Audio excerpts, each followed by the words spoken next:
Friends, पुराना station road की तरफ जब हम जाते हैं तब ये बीच में ही ये बावड़ी पड़ती है। लोग इसे मोदी जी की बावड़ी कहते हैं और कुछ लोग इसे राजपूतों की बावड़ी के नाम से भी जानते हैं। फ्रेंड्स, ये मोदी जी की बावड़ी है जो कि राजस्थान के अलवर शहर के बीचों बीच में है और लोगों की पहुंच से बिल्कुल दूर है। कह सकते हैं कि लोगों को पता ही नहीं है कि यहाँ पर शहर के बीचों बीच में भी एक खूबसूरत बावड़ी है। देख सकते हैं इसमें ये बरामदे बनाए गए हैं इस बावड़ी के दोनों साइड में, लेफ़्ट एंड राइट। इन बरामदों का उपयोग पहले लोग बैठने के लिए किया करते थे। ये बावड़ी का एंट्री गेट है, अपने आप में ही बड़ा खूबसूरत लग रहा है और ये सीढ़ियाँ हैं, लेकिन अभी साफ़ सफाई के अभाव में ये बावड़ी बिल्कुल जीर्ण शीर्ण होती जा रही है। प्रशासन को इस बावड़ी की तरफ ध्यान देना होगा।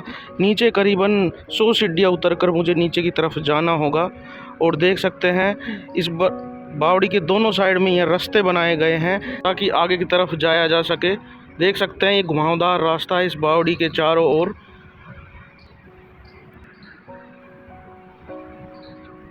बावड़ी में हम नीचे की तरफ जैसे जैसे आगे बढ़ते हैं तो हमें ठंड का एहसास होने लगता है और अलग ही नीचे का टेम्परेचर कुछ अलग ही हमें लगता है, क्योंकि नीचे ठंड लग रही है और ऊपर का टेम्परेचर गर्म है।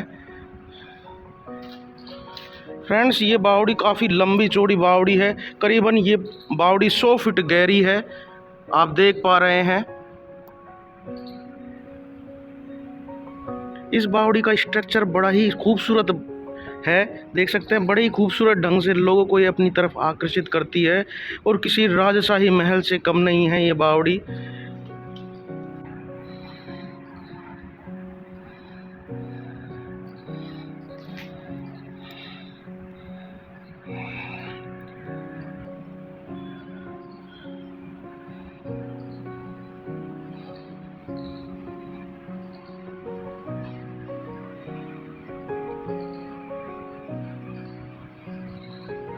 के पानी की जो पूर्ति थी इसी बावड़ी के माध्यम से की जाती थी। जैसे जैसे नीचे की तरफ हम जाते हैं तो हमें पता लगता है कि यहाँ पर जगह जगह ये दराजें बनाई हुई हैं। इनमें आगे की तरफ चलते हैं इस बावड़ी में। फ्रेंड्स, इस बावड़ी का इतिहास ये है कि यहाँ के राजा बख्तावर सिंह, यहाँ के राजा विनय सिंह ने इस बावड़ी का निर्माण करवाया था।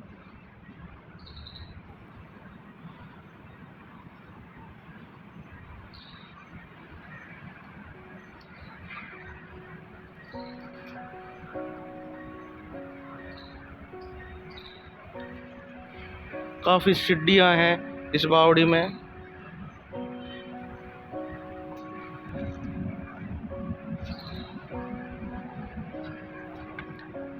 इस बावड़ी में ऐसी जगह जगह दराजें बनाई हुई हैं। इस जगह पर लोग खड़े हो सकते हैं इस जगह। और पहले जो ये पानी था काफ़ी ऊंचाई तक भरा हुआ था इन सीढ़ियों तक, इसलिए इस जगह पर लोग खड़े होकर आसानी से बाल्टी के माध्यम से पानी भर सकते थे।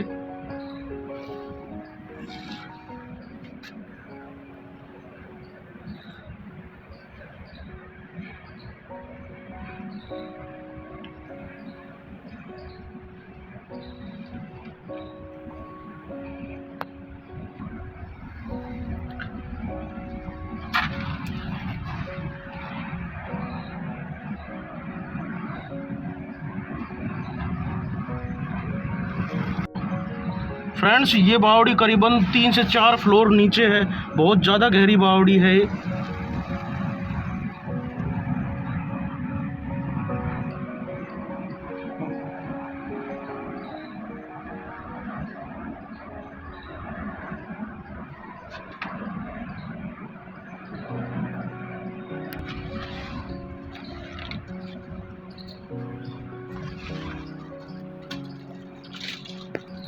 यहाँ के लोगों की पानी की समस्या की पूर्ति करने के लिए और पानी की कमी को पूरा करने के लिए यहाँ के राजा विनय सिंह ने इस बावड़ी का निर्माण कराया था।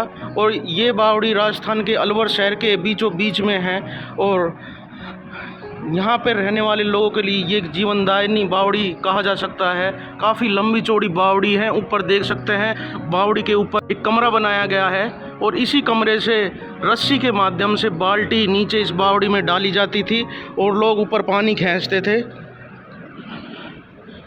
फ्रेंड्स देख सकते हैं इस बावड़ी में एक कुआं भी है, आपको दिखाना चाहूँ मैं। ये जो आपको दिखाई दे रहा है ये कुआं है इसमें, इस बावड़ी के जस्ट पीछे, जो इस बावड़ी से अटैच है। और इसी कुएं से इस बावड़ी में पानी भी आता था और हमेशा ये बावड़ी ऊपर तक आप देख सकते हैं ऊपर तक भरी रहती थी।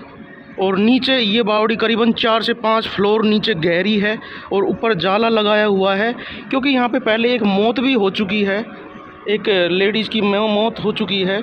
इस वजह से इस बावड़ी को बंद किया गया है।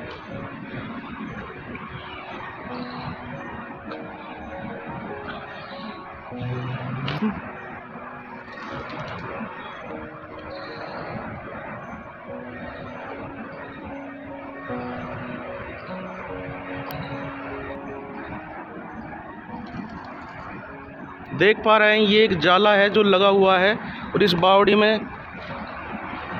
में जाने के लिए सीढ़ियाँ भी हैं नीचे, लेकिन नीचे जाने का मैं रिस्क उठा नहीं सकता हूँ। फ्रेंड्स देख पा रहे हैं काफ़ी गहराई में ये बावड़ी है। कहा जाता है कि अलवर के राजा प्रताप सिंह और विनय सिंह के समय में इस बावड़ी का जब निर्माण हुआ तो इस बावड़ी को सीधे अलवर के मूसी महारानी छतरी के पास में स्थित किले से जोड़ा गया।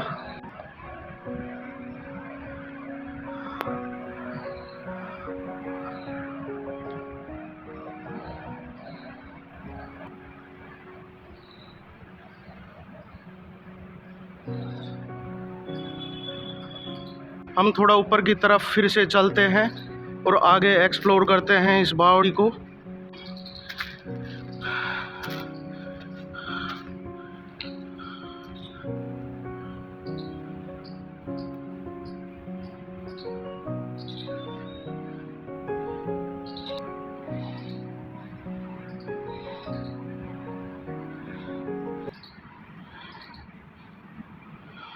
किसी राजशाही महल से कम नहीं है ये अलवर के शहर के बीचों बीच में स्थित बावड़ी। ये बावड़ी स्टेशन के रोड पर स्थित है, कह सकते हैं पुराना स्टेशन रोड अलवर के पास में ही ये बावड़ी स्थित है। और अलवर के राजा प्रताप सिंह और विनय सिंह के समय में इस बावड़ी का निर्माण कराया गया था। फ्रेंड्स ये बावड़ी करीबन 100 मीटर गहरी है और इस बावड़ी के ऊपर 4 और कमरे बनाए गए हैं। बावड़ी में करीबन 100 सीढ़ियाँ हैं और नीचे जो कुआं है इस बावड़ी का मेन कुआं, वो कुआं भी करीबन 4 फ्लोर नीचे गहरा है। अभी फ़िलहाल इस कुएं को जाल से ढका हुआ है, क्योंकि एक समय यहाँ पर दुर्घटना होने की वजह से इस बावड़ी को बंद कर दिया गया था। फ्रेंड्स ऊपर आप देख सकते हैं इस बावड़ी में यहाँ पर एक कमरे बनाए गए हैं। ऐसे कमरे जगह जगह इस बावड़ी में बनाए गए हैं, क्योंकि इस बावड़ी को बनाने का उद्देश्य और रीज़न यही था कि यहाँ के लोगों की पानी की जो समस्या थी उसको दूर किया जाए। अलवर शहर के लोग काफ़ी परेशानी में थे जिस समय इस बावड़ी को बनवाया गया था, और इस बावड़ी को बनवाने के बाद यहाँ के लोगों के जीवन में बहुत ही परिवर्तन हुए। कहा जाता है कि इस बावड़ी से पानी शहर की जगह जगह कई टंकियों में जाता था भरने के लिए। ये अपने आप में ही बड़ी जीवनदायक बावड़ी कही जाती है। और फ्रेंड्स इस बावड़ी के जस्ट पीछे ही एक कुआं है और इस कुएं से ये बावड़ी अटैच है और इस कुएं से ही इस बावड़ी में पानी आता था। फ्रेंड्स आपको मैं एक बात और बता दूं कि यहाँ पर शाम के समय आना मना है। शाम के समय इसे भूतिया बावड़ी कह सकते हैं। ये बावड़ी भूतिया हो जाती है और इसमें अंधेरा हो जाता है और कह सकते हैं भूतों की भी आवाज़ें रात में आने की आवाज़ें सुनाई देती है, ऐसा यहाँ के लोग बताते हैं। रात में इस बावड़ी में चमगादड़ों का डेरा लग जाता है और ये भूतिया बावड़ी हो जाती है। सुनसान, बिल्कुल सुनसान है, इस जगह आना खतरे से खाली नहीं है, इसलिए कभी आए तो कभी दिन के समय में आप आए। प्रशासन की अनदेखी की वजह से आज ये बावड़ी जीर्ण शीर्ण अवस्था में है। प्रशासन को इस बावड़ी पर ध्यान देना होगा, तभी इस बावड़ी का अस्तित्व बचाया जा सकता है, क्योंकि ये राजे रजवाड़ों के समय में बनाई गई बावड़ी थी और उस समय की ये एकमात्र निशानी बची है जो कि अलवर शहर के बीचों बीच में है। अलवर के राजा और रानी मूसी महारानी की छतरी के पास जो महल है उस महल से यहाँ पर सीधा आते थे। जब भी इस जगह आते थे वो तो इसी बावड़ी में यहाँ पर स्टे किया करते थे, पानी पीते थे और कहते हैं कि इस बावड़ी से एक सुरंग जुड़ी हुई है। वो सुरंग सीधा अलवर के महल मूसी महारानी की छतरी के पास में जो महल रहा है राजपूतों का, राजा महाराजाओं का, उस महल से सीधा सुरंग जुड़ी हुई है। उस सुरंग के माध्यम से राजा रानी और उनके सैनिक इस बावड़ी में आते थे। जब भी पानी की समस्या होती थी तब इस बावड़ी से ही पानी की सप्लाई शहर में करी जाती थी। फ्रेंड्स, यहाँ के लोग बताते हैं कि एक बार यहाँ पर एक लेडीज़ इस बावड़ी में नीचे चली गई शाम के समय और इसके पानी में डूब गई और वो मर गई। उसके बाद से ही इस बावड़ी के जो नीचे का हिस्सा है उसको लोहे के जाल से ढका गया है। फ्रेंड्स, मेरे इस यूट्यूब चैनल को ज़रूर सब्सक्राइब करिएगा, क्योंकि मैं आपके लिए मेहनत करता हूँ। मुझे दूर दूर जाना पड़ता है और आपके लिए नई नई जगहों पर लेकर मुझे आपके लिए ही जाना पड़ता है। और फ्रेंड्स, आप भी अपने परिवार, अपने दोस्तों के साथ घूमने के लिए जाइए, निकलिए घर से, तभी पता लगेगा कि अलवर में क्या चीज़ है, कैसी कैसी जगह हैं घूमने के लिए। फ्रेंड्स, तो आज वीडियो में बस इतना ही।